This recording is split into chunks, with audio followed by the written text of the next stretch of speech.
So right now, the big story is about Sunday Igboho and the way he is making a move into Kwara because of the rising bandit attacks.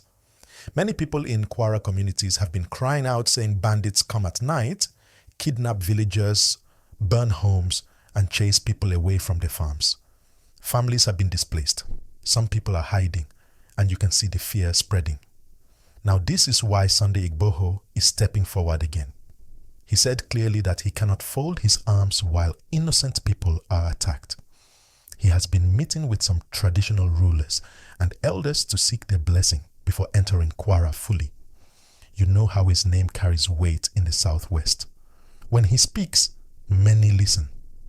Please, my people, don't forget to like this video right now and subscribe, because that is the only way you will keep getting fresh updates like this. Now think about it. Kwara is a central state, connecting north and southwest. If bandits can settle there freely, then they can easily spread into Oyo, Osun, and even Ekiti. That is why this move is shaking everywhere. Sunday Igboho is making it clear that he will not allow bandits to cross into Yoruba land. And at the same time, government and security agencies are also being pressured to take stronger action. The governor of Kwara already called for calm, urging people not to panic, but the truth is, people are still scared. This is where the story gets interesting. If a man like Sunday Igboho enters the scene, it can put pressure on bandits, yes, but it can also make things tense, because security forces may not always agree with vigilante actions. And if there is no clear coordination, things can escalate. We all know when community groups rise, sometimes the criminals run away, but sometimes the fight becomes hotter. That's why this matter is delicate. And let me tell you, traditional rulers are also part of the talks now. Some elders are supporting him because they say, at least somebody is speaking boldly. But there are others saying, no, let government handle it. That debate is still ongoing, but what we know is that people are tired of being helpless.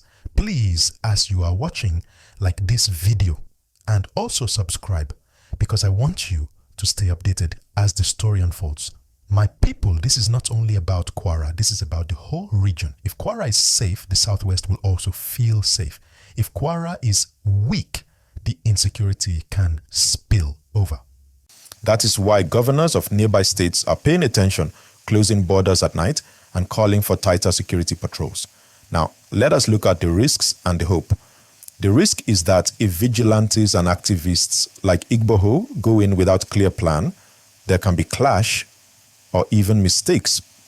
But the hope is that his presence might scare criminals because they know the man has followership and strong local backing. People believe that when community leaders stand up, criminals think twice. So, what should happen next? Security agencies must work closely with community leaders. Civilians need protection first, and those displaced need food, shelter, and care. People must also avoid spreading fake videos or wrong information that can cause panic. Only share verified news. At the end of the day, this gist shows how communities are desperate for safety. Sunday Igboho stepping in is a signal. The people don't want to remain silent anymore. It is now up to government, security, traditional rulers, and community groups to work together. Before I pause here, let me remind you again, please like this video right now, subscribe if you haven't, and share it with others so more people can join the conversation. In the tweet by the Yoruba Times, they claim that Sunday Igboho did make entry into parts of Kwara already. According to them, his people are on the ground in Oke-Ode and other border towns, inspecting conditions, meeting local heads and security watchers. The post says they are trying to find out exactly how deep the bandits' hold is, where they hide, and which routes they use to escape. This gives more weight to what we were discussing, that Igboho's movement into Kwara is not just rhetoric, but is already in action. Reference from the Yoruba Times. So adding that to our picture, yes, Igboho's people are reportedly already inside Kwara in strategic towns. They are gathering intelligence, talking with local people, trying to see which routes the bandits use. That means the move is active now, not only planned for later. Those kinds of inroads often are early steps before full operations. Because of that, the bandits are said to be in panic. Imagine this. Your hideout is exposed, your safe routes are being watched, your local informants might be talking to Igboho's team. That pressure can force them to relocate or attack preemptively. So the tension in Kwara tonight is higher. Now, think with me.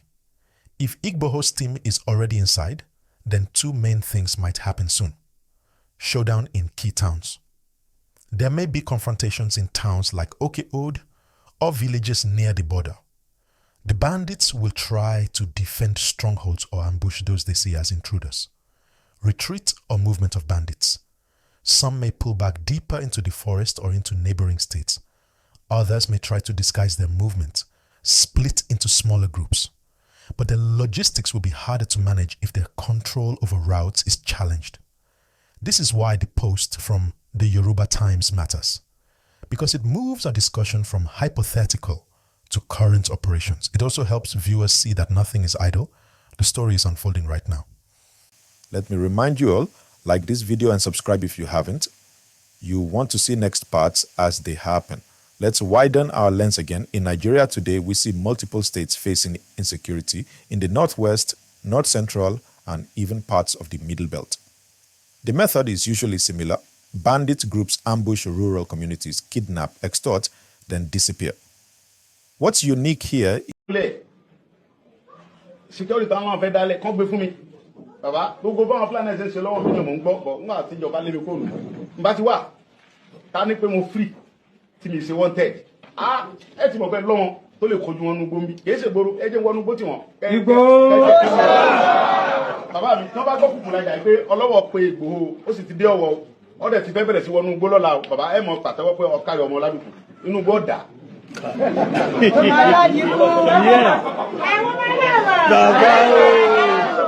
Àwọn mi lè mọ sọ pé mo ń dànù ṣùgbọ́n tó bá yẹ pé mo ń dànù ni ẹ̀yin bàbá mi ẹ gbàṣẹ lọ́wọ́ ìjọba pé ẹ free mi ẹ wá lé mi wọgbó tí mi bá wá wọgbó lọ ẹnì kan tún mi mú tí mi bá lé wọn kó ònúgbó ẹnì kan parí.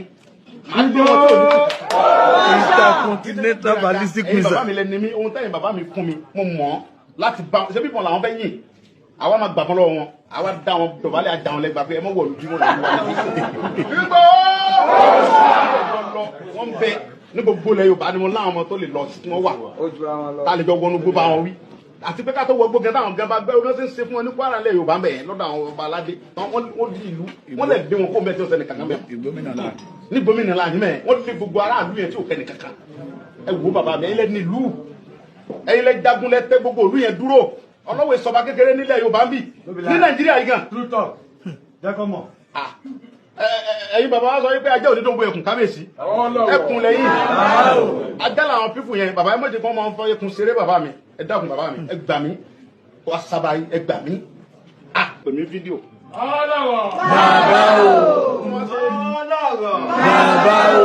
Mo fídíò bàbá mi àwọn bàbá wa ọlọ́wọ́ ni wọ́n ní ṣé mo láwọn bàbá tó tó báyìí lébi wọ́n àwọn kiri torí kí mo rí kí bàbá mi sọ̀rọ̀ bó ti ta lólúwẹ̀ ọmọ yẹn ra wa la ní agbọ́dọ̀ sọ fún ìjọba kan filẹ̀ ọmọ bọ́nlé ọwọ́ kojú wọn Sunday Igboho ni mò ń sọ bàbá tó ń la ọkọ mi Igboho ni mò ń sọ ní ọ̀dọ̀ bàbá wa ní aládé gbogbo lọ́hùn inú mi dùn ẹ̀mí yóò kùn. Is that the Southwest has not been a frequent target before. So when an activist from the Southwest, Igboho, leads movement toward an area like Kwara, it signals a shift in location of the conflict. Because of that, security forces must treat this differently. They cannot ignore the movement of non-state actors like Igboho or his team. They must either coordinate or clarify roles so no missteps happen. Given that Igboho's people are inside Kwara already, per the Yoruba Times report, this next 24 to 48 hours could be critical. Watch how bandits respond. Do they flee, attack, or reinforce? Also watch how security forces respond. Do they intervene, protect civilians, or clash with Igboho's group? For viewers in or near Kwara, what can you do? Stay alert. If you see strange movements at night, report to local security. Stay off roads late at night if possible. And as always, avoid spreading unverified rumors or videos. Stick to credible sources. So let us look at what this whole Sunday Igboho move into Kwara really means for Nigeria's wider security picture.